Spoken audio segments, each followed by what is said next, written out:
Hi friends, welcome to 5 Minutes Tech YouTube channel. Here is Vivo V29 Pro smartphone.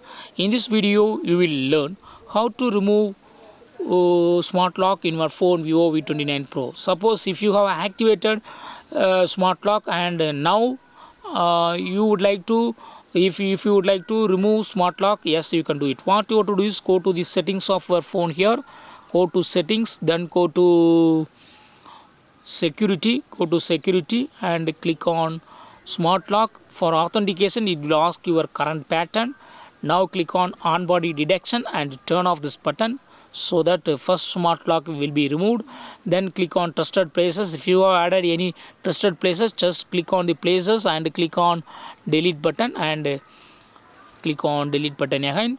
Remove all places that you have added and then click on trusted devices. If you have added any devices like Bluetooth watch or Bluetooth enabled other devices, then just click on those device and just click on delete button. Okay, but as of now I don't have any device, so I leave it.